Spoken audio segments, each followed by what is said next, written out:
That's a look at York and Trotter Law Firm. First Alert traffic.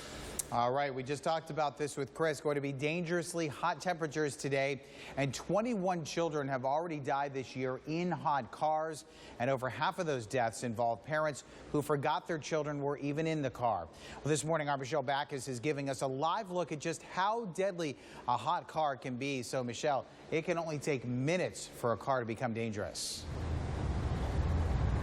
Yeah, you're exactly right, Tim. And there are multiple situations in which someone could become trapped in a car. You might think, I'll never leave my kid in the car, but what if your car is unlocked and your kid would crawl into the car while it is unlocked? Another situation to think about, what if you are trapped on the side of the road? For instance, with all of this heat, it is 50% more likely for your car to overheat with this weather. So if you're headed to the lake or the water park this weekend, you could find yourself on the side of the road. While you're making calls to a family member or a tow company, your kids are in the back seat, and that could put them in danger. Even cracking the windows won't help to reduce the temperature. You don't want to forget about them or your pets in the heat of the moment. That's why you should have them out of the car waiting in a shady area.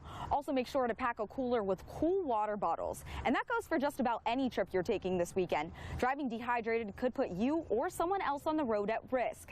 Local doctors say it's common to see heat-related illnesses this time of the month. There are, however, precautions you can take to avoid a deadly consequence.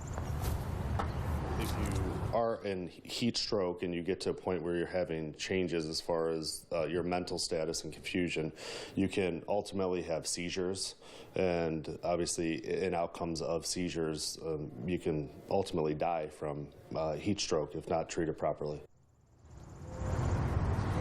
So with this weekend, make sure that you are staying in the air conditioning, checking up on family and friends, especially the elderly, and making sure that you are hydrated. If you're headed somewhere, pack water bottles. Make sure they're cold in your car. Now, I'm live with First Alert Defender. We have been testing the temperatures all morning. Right now, inside the car, it is 80 degrees. It's about 78 outside. So you can see it's already hotter inside of Defender than it is outside, and it's still morning. The sun is just coming up, so we should expect those temperatures to increase as the day goes on. Stick with us over on Fox 36. I'll continue to monitor the temperatures on First Alert Defender, as well as break down things you need to know to keep your family safe. Reporting live in Toledo, Michelle Backus, WTOL 11. And we can't stress it enough. If you have to be outside, it's really important you're prepared to